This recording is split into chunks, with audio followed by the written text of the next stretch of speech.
গণতন্ত্রের নিরবচ্ছিন্ন যাত্রা আজও পদে পদে বাধাগ্রস্ত হচ্ছে বলে মন্তব্য করেছেন বিএনপি চেয়ারপারসন বেগম খালেদা জিয়া। খুব শিগগিরই বাংলাদেশে গণতন্ত্র পুনঃপ্রতিষ্ঠা পাবে বলেও আশা জানান তিনি। আর দলের ভারপ্রাপ্ত চেয়ারম্যান তারেক রহমান ডিসেম্বরের মধ্যেই জাতীয় নির্বাচনের দিনক্ষণ ঘোষণার দাবি জানান। বিকেলে রাজধানীর ইঞ্জিনিয়ার্স ইনস্টিটিউটে এক আলোচনায় তারা এসব কথা বলেন।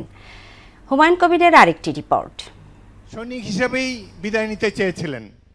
বিএনপির প্রতিষ্ঠাতা শহীদ রাষ্ট্রপতি জিয়াউর রহমানের ৪৪তম শাহাদাত বার্ষিকী উপলক্ষে রাজধানীর ইঞ্জিনিয়ার্স ইনস্টিটিউশনে এই আলোচনা সভার আয়োজন করে বিএনপি। এতে প্রধান অতিথি হিসেবে ভিডিও বার্তা দেন দলটির chairperson Begum Khaleda Zia.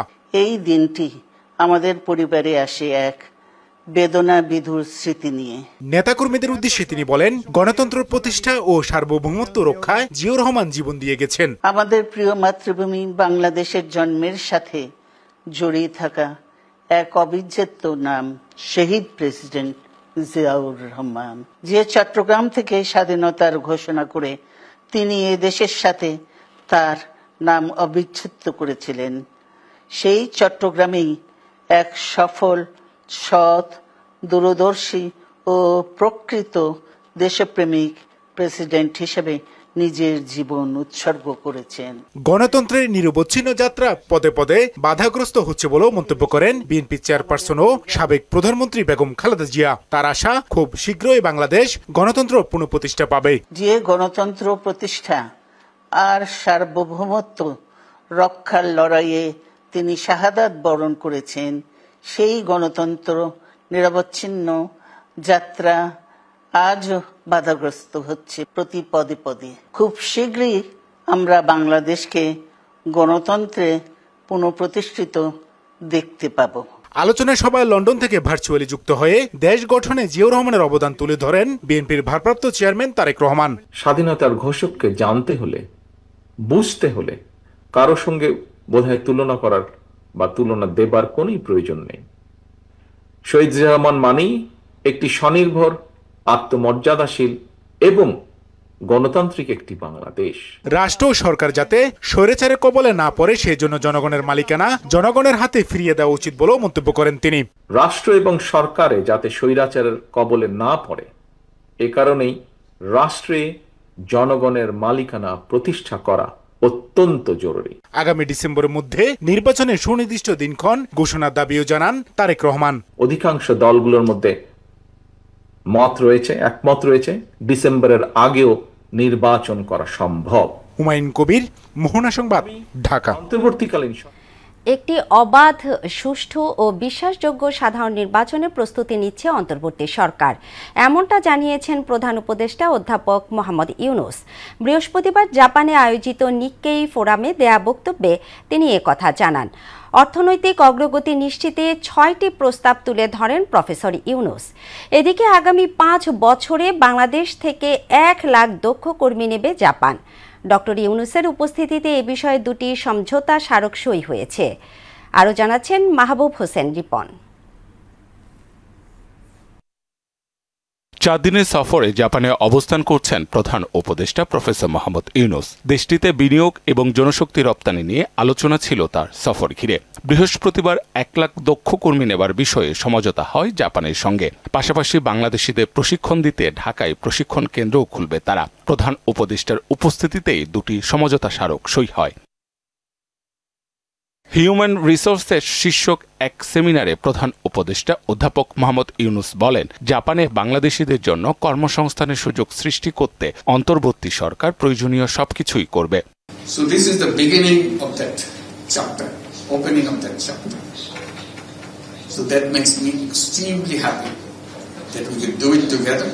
That will be something again we'll remember together, how we build this up, that relationship between two countries. এর আগে টোকিওতে ইম্পেরিয়াল হোটেলে নিকি ফোরামে বক্তৃতা দেন অধ্যাপক মোহাম্মদ ইউনুস। জুলাই গণ অভ্যুত্থানের কথা স্মরণ করে তিনি বলেন, শহীদদের আত্মত্যাগ যাতে বৃথা না যায় সে কথা মাথায় রেখে একটি গ্রহণযোগ্য জাতীয় নির্বাচনের জন্য প্রস্তুতি নিচ্ছে সরকার। We are working hard to fulfill the dreams and aspirations of our people, to ensure justice, equality, freedom and dignity of people. and prepare for a free, fair and credible election, aiming at a smooth transition to democracy.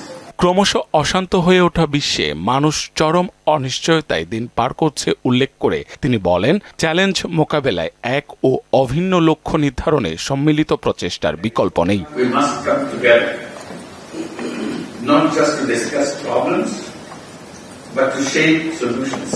অর্থনৈতিকভাবে সমৃদ্ধ হতে পারস্পরিক সহযোগিতা নিশ্চিত, শক্তিশালী প্রযুক্তি ecosystem গড়ে তোলা, বিনিয়োগ বাড়ানো সহ 6টি প্রস্তাব তুলে ধরেন ডক্টর ইউনূস।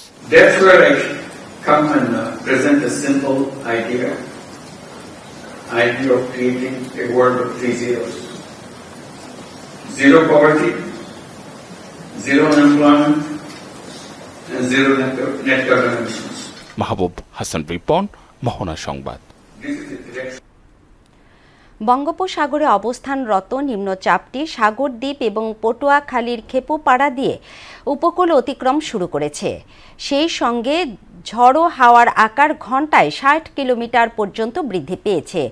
উপকূলীয় 16 জেলা সহ আশপাশের চর এবং দ্বীপগুলোয় 4 ফুটের বেশি উচ্চতার জলোচ্ছ্বাস হতে পারে।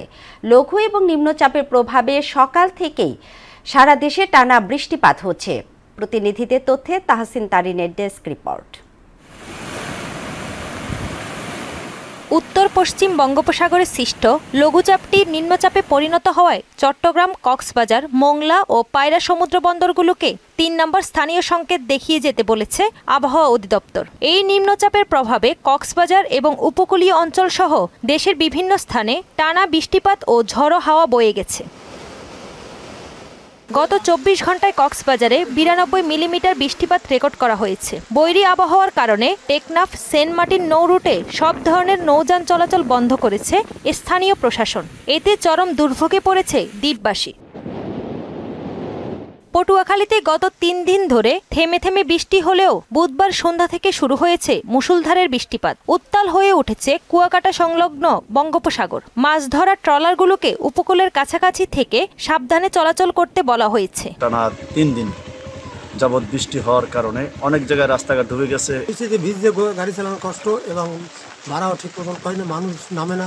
নিম্নচাপের কারণে বরগুনায় টানা বৃষ্টি ও দমকা হাওয়া, নিচু এলাকাগুলোতে সৃষ্টি হয়েছে জলাবদ্ধতা। সবকিছু বন্ধ বর্তমানে অনেক অসম্ভব প্রচুর পরিমাণে বৃষ্টি হইতেছে। সকাল থেকেও বৃষ্টি হচ্ছে, আমরা যারা চাকরি করি তারা সমস্যার ভিতরে আছে। ঝড়ো বাতাস ও সাগর উত্তাল থাকায় নোয়াখালীর হাতিয়ার সাথে সারা দেশের নৌ যোগাযোগ বন্ধ রয়েছে। স্বাভাবিকের চেয়ে অতিরিক্ত জোয়ারের পানিতে নিঝুম দ্বীপ, ঢালচর, ঘাসিয়ার চর সহ বিভিন্ন চরের সড়ক ও ঘরবাড়িতে জোয়ারের পানি উঠেছে। ভোলায় বিভিন্ন নদীর পানি বৃদ্ধি পেয়েছে। জোয়ারের পানিতে উপকূলীয় এলাকার নিম্নাঞ্চল প্লাবিত হয়েছে। উপকূল ছাড়াও ঢাকা সহ দেশের বিভিন্ন অঞ্চলে দিনভর বৃষ্টি হয়েছে।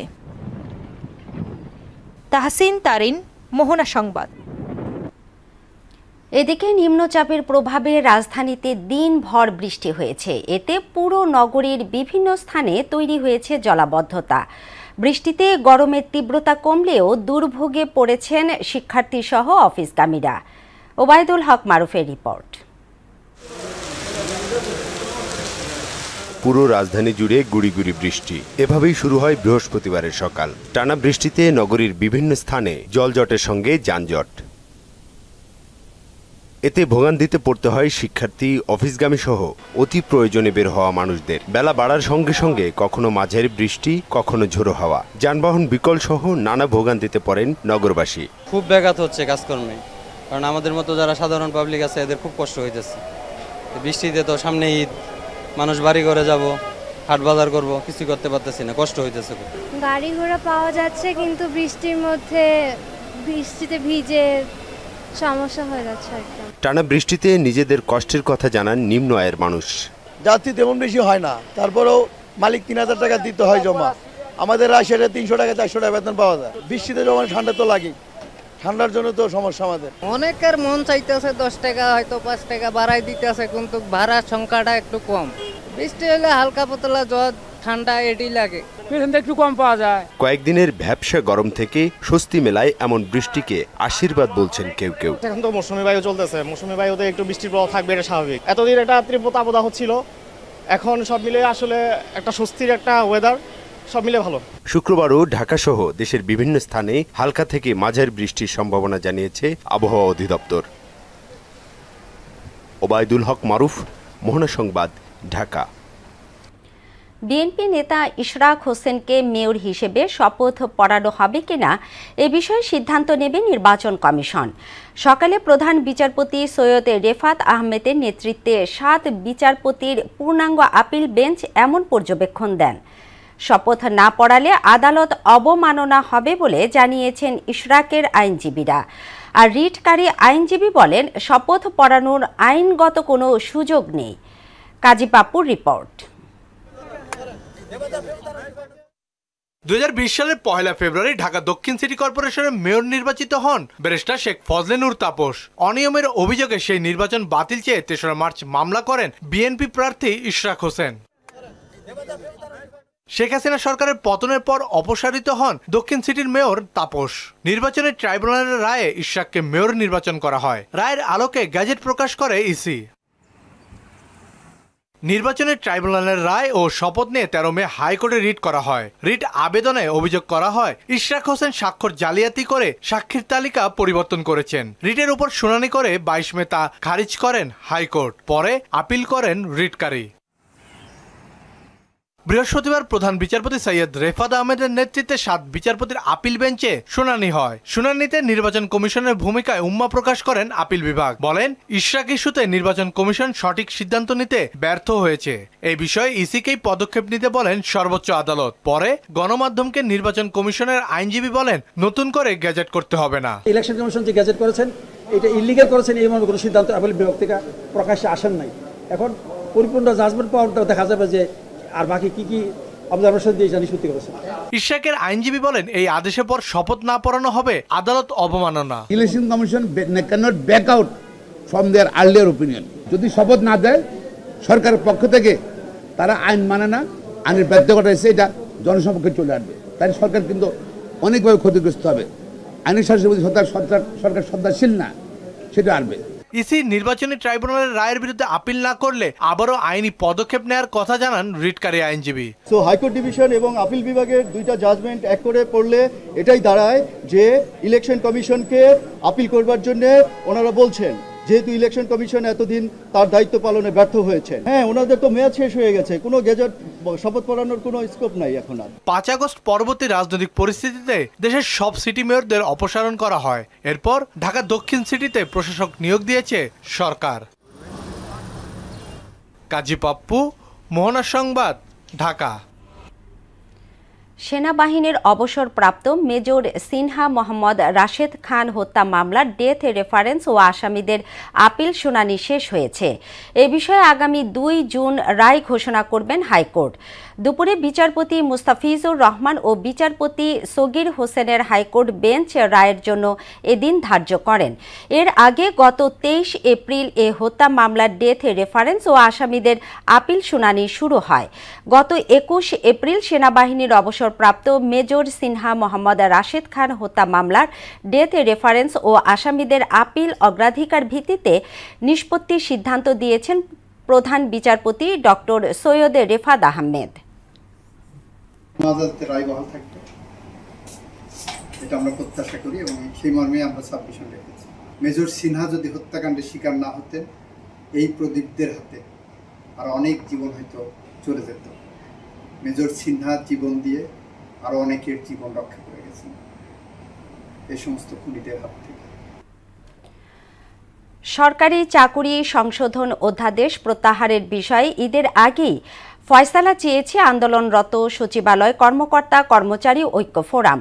এর ব্যত্যয় হলে কঠোর কর্মসূচির হুঁশিয়ারি দেন তারা। সকালে 1 ঘণ্টার কর্মবিরতি কর্মসূচি পালন শেষে জনপ্রশাসন মন্ত্রণালয়ের লাইব্রেরিতে সংবাদ সম্মেলন করে বাংলাদেশ সচিবালয় কর্মকর্তা কর্মচারী ঐক্য ফোরাম। সংগঠনের চেয়ারম্যান বাদিউল কবির বলেন, আগামী সপ্তাহে কয়েকজন উপদেষ্টাকে স্মারকলিপি দেয়া হবে।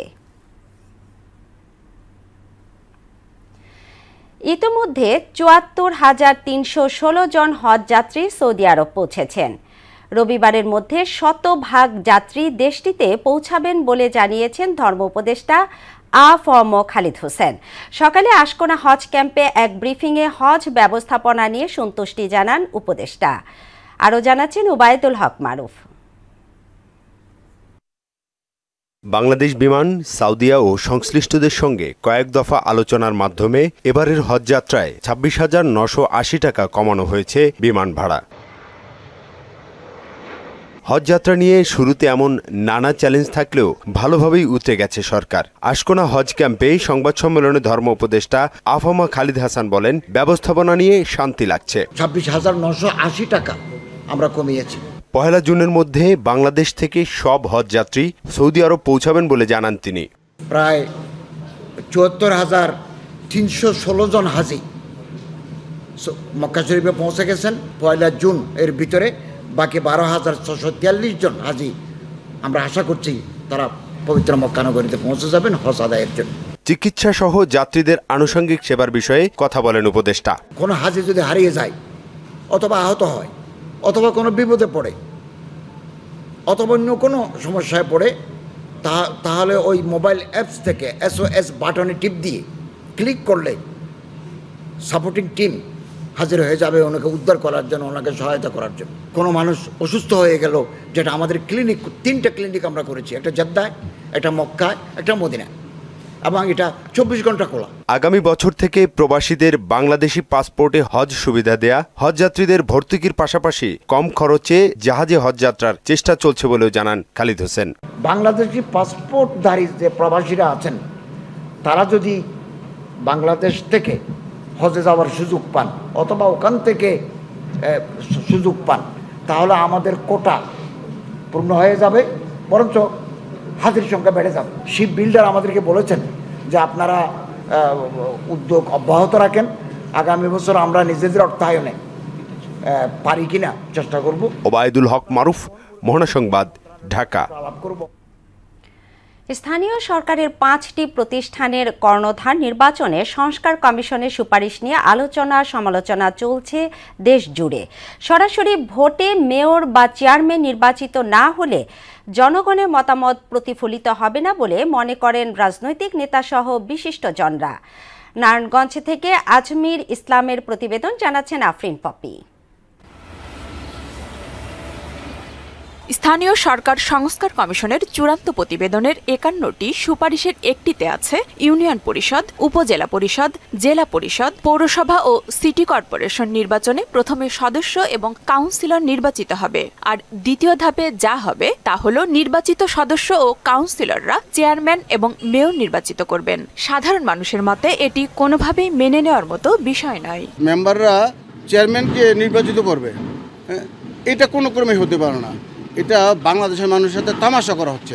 একটা ইউনিয়নের 6 জন মেম্বার নির্বাচিত করে দিলাম, এই 6 জনে একজন চয়েস করবে, সেটা তো হতে পারে না। প্যানেল মেয়র, প্যানেল চেয়ারম্যান নির্বাচনের সময় যে পাওয়ারটা থাকে ইউপি সদস্য বা ওয়ার্ড কাউন্সিলরগো, তখন আমরা শুনি কোনো প্রভাবশালী নেতার নির্দেশে কিংবা লেনদেনের বিনিময়ে ওইভাবে নির্বাচিত করা হয়। আর এতে করে যে মেয়র বা চেয়ারম্যান হবে তার সাথে জনতার কোনো সম্পৃক্ততা থাকবে না। সাবেক জনপ্রতিনিধিদের মতে এমন পদ্ধতির সাথে জনগণ পরিচিত নয়, তাই মেয়র বা চেয়ারম্যানদের জনগণের ভোটেই নির্বাচিত হওয়া উচিত। সংস্কারের যে প্রস্তাবনাটা করা হয়েছে এটা আমাদের দেশের মানুষ আমরা এরকম নিয়মে অভ্যস্ত না। জনগণ সরাসরি মেয়রকে নির্বাচিত করে ভোটে, আর নির্বাচনটা কিন্তু জমে ওঠে। এই ক্ষেত্রে যদি মেয়র নির্বাচনে ক্যান্ডিডেট না থাকে তাহলে নির্বাচনেতে জমবে না। ওয়ার্ড কাউন্সিলর বা ইউনিয়ন পরিষদের মেম্বার দ্বারা চেয়ারম্যান, মেয়র বা প্রশাসক নির্বাচিত করা হয় তাহলে জনগণের যে দীর্ঘদিন যে ভোটের অধিকার এর জন্য আন্দোলন সংগ্রাম করছে সেই ভোটের অধিকারের প্রতি আবারও আঘাত হানাবে। দেশের বৃহত্তর জনগোষ্ঠীর মতামত নিয়ে সরকারের এ ব্যাপারে সিদ্ধান্ত নেওয়া উচিত বলে মনে করছেন নারায়ণগঞ্জ মহানগর জামায়াতের আমির। গভর্নমেন্ট এটাকে আরও যাচাই বাছাই করে যে রাষ্ট্রের যে গুরুত্বপূর্ণ অর্গানোগ্রাম যেটা আছে, রাষ্ট্রের যারা পার্টনার আছে, বিশেষ করে রাজনৈতিক নেতৃবৃন্দ, সুশীল সমাজ এবং সাংবাদিক যারা দেশ নিয়ে ভাবেন, রাষ্ট্রচিন্তক, তাদের সাথে আলাপ আলোচনা করে এটি সুচিন্তিতভাবে যদি এটাকে গ্রহণ করা হয়, চিন্তা ফাইনাল করা হয়, এটি দেশের জন্য কল্যাণ হবে। সংস্কার কমিশনের সুপারিশ নিয়ে একই রকম মত দিয়ে নির্বাচনে কালো টাকার ছড়াছড়ি বন্ধের তাগিদ দিয়েছেন বিশিষ্টজনেরা। জাতীয় সরকারের মতো স্থানীয় সরকারকে শক্তিশালী করতে হলে অবশ্যই তাকে ওই বিষয়গুলো নির্বাচনে কালো টাকার প্রভাব কিংবা দলীয় মাস্তানদের যে দৌরাত্ম্য সেটিকে শক্ত হাতে দমন করে এবং জনগণকে এই বিষয়গুলোকে আরও বেশি সচেতন করেই এই নির্বাচনী ব্যবস্থায় যাওয়া উচিত। দীর্ঘদিনের বঞ্চনা কাটিয়ে মানুষকে ভোটমুখী করতে স্থানীয় সরকারের শীর্ষ পদে সরাসরি নির্বাচনের বিকল্প নেই বলেও মনে করেন তিনি। আফরিন পপি, মোহনা সংবাদ। আরও একবার আমন্ত্রণ মোহনা সংবাদে, সঙ্গে আছি তাবশিরা লিজা। 5 আগস্টের পর শিক্ষা প্রতিষ্ঠানে ছাত্র শিবির দখলদারিত্বের রাজনীতি করছে বলে অভিযোগ করেছেন ছাত্রদলের সাধারণ সম্পাদক নাসির উদ্দিন নাসির। বিকেলে তারুণ্যের সমাবেশের পরবর্তী ব্রিফিংয়ে সাম্প্রতিক সময়ে শিক্ষা প্রতিষ্ঠানে নারীদের হয়রানি এবং লাঞ্ছিত করার ঘটনায় নিন্দা জানান তিনি। এসব কাণ্ডে ছাত্র শিবির জড়িত বলে অভিযোগ করেন ছাত্রদল সাধারণ সম্পাদক। এ সময় যুবদল সভাপতি আব্দুল মোনায়েম মুন্না বলেন, গণতন্ত্র রক্ষায় ডিসেম্বরের মধ্যে নির্বাচনের বিকল্প নেই। আপনি যেটা দেখেছেন সেখানে আমরা এরকম দেখেছি একজন নারী শিক্ষার্থীকে কিভাবে হামলা করেছে। এবার ঢাকা বিশ্ববিদ্যালয়ে আমরা দেখেছি যে বাম দলের মিছিলে তারা প্রকাশ্যে হামলা করার প্রচেষ্টা করেছিল। সুতরাং সার্বিকভাবে শিবির যে প্রতিটি ক্যাম্পাসে একটি দখলদারিত্বের রাজনীতি শুরু করেছে 5 তারিখের পর থেকে, এটি এখন আস্তে আস্তে উন্মোচন হচ্ছে। তাদের এই মুনাফিকি রাজনীতিকে বাংলাদেশের মানুষ প্রত্যাখ্যান করেছে। সেজন্যই তাদের মুরব্বী সংগঠন বাংলাদেশে কোনো নির্বাচন চায় না, কিন্তু নির্বাচনকে দিতেই হবে। সর্বকনিষ্ঠ হিসেবে এভারেস্ট জয়ের নতুন রেকর্ড গড়েছেন বাংলাদেশের ইকরামুল হাসান শাকিল। কক্সবাজার সমুদ্র সৈকত থেকে পায়ে হেঁটে মাত্র 84 দিনে প্রায় 1400 কিলোমিটার পথ পাড়ি দিয়ে এভারেস্টের চূড়ায় উঠে তিনটি রেকর্ড গড়েন তিনি। বৃহস্পতিবার রাজধানীর এক হোটেলে প্রাণ গ্রুপের উদ্যোগে C2 সামিট এ শাকিলকে সংবর্ধনা দেয়া হয়। অনুষ্ঠানে প্রাণ গ্রুপের ব্যবস্থাপনা পরিচালক ইলিয়াস মৃধা, পরিব্রাজক ও BMTC সদস্য অনু তারেক এবং মিস্টার নুডলসের জেনারেল ম্যানেজার সহ সংশ্লিষ্টরা উপস্থিত ছিলেন। আন্তর্জাতিক প্রসঙ্গ। ইসরায়েলি হামলায় আরও 55 ফিলিস্তিনি নিহত হয়েছে। ত্রাণ নিতে আসা নিরীহ গাজাবাসীর উপর গুলি চালিয়ে 3 দিনে 10 জনকে হত্যা করেছে নেতানিয়াহু সেনারা। ইসরায়েলি তাণ্ডবকে যুদ্ধ অপরাধ হিসেবে আখ্যা দিয়েছে দেশটির সাবেক প্রধানমন্ত্রী এহুদ ওলমার্ট। এদিকে ইরানে আক্রমণ না চালাতে ইসরায়েলকে হুঁশিয়ারি দিয়েছেন মার্কিন প্রেসিডেন্ট ডোনাল্ড ট্রাম্প। অন্যদিকে কানাডার মধ্য এবং পশ্চিমাঞ্চলে ছড়িয়ে পড়েছে ভয়াবহ দাবানল। বিস্তারিত কাজী শাহরিনের ডেস্ক রিপোর্টে। গাজায় থামছেই না ইসরায়েলি বর্বরতা। বিমান ও স্থল হামলার পর আগ্রাসনে নতুন মাত্রা যোগ করেছে ইসরায়েলি সেনারা। ত্রাণ নিতে আসা ক্ষুধার্ত মানুষের ওপর গুলি চালিয়ে 3 দিনে 10 জনকে হত্যা করে তারা।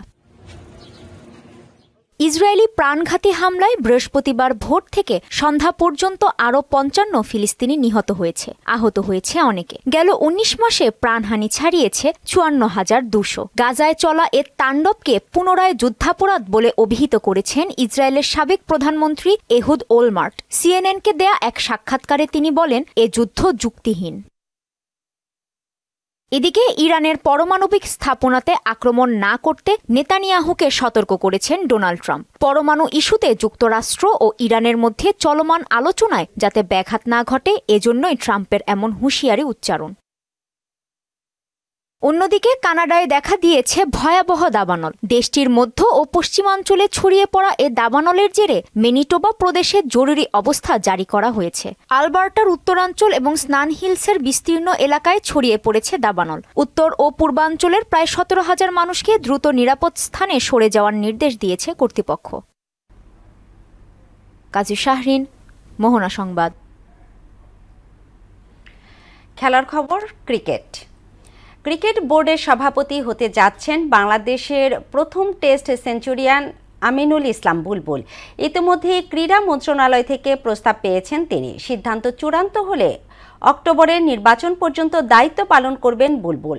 তবে পদত্যাগ করতে রাজি নন ফারুক আহমেদ। এরই মধ্যে তার বিরুদ্ধে ৮ পরিচালকের অনাস্থা জানিয়ে চিঠি দিয়েছে ক্রীড়া পরিষদে।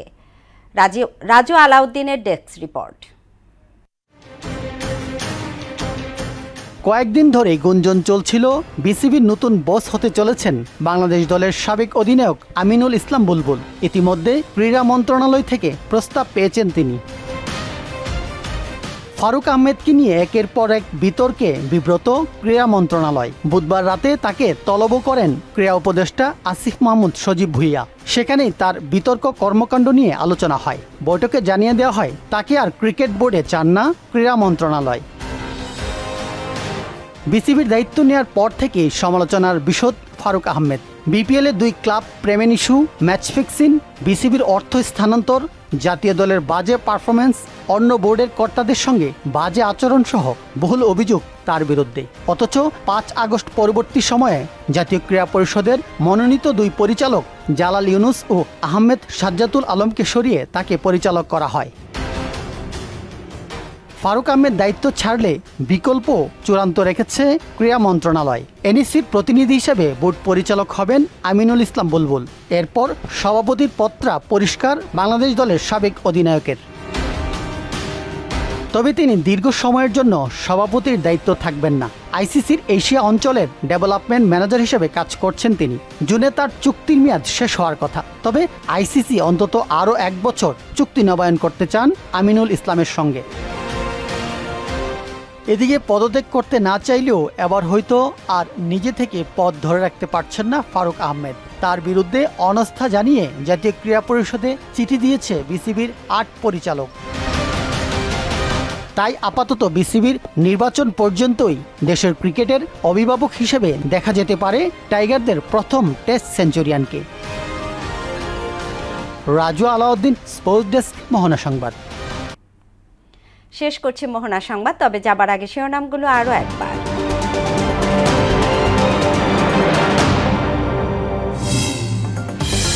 বিএনপির প্রতিষ্ঠাতা জিয়াউর রহমানের শাহাদত বার্ষিকী আজ। গণতন্ত্রের নিরবচ্ছিন্ন যাত্রা আজও বাধাগ্রস্ত হচ্ছে বললেন খালেদা জিয়া।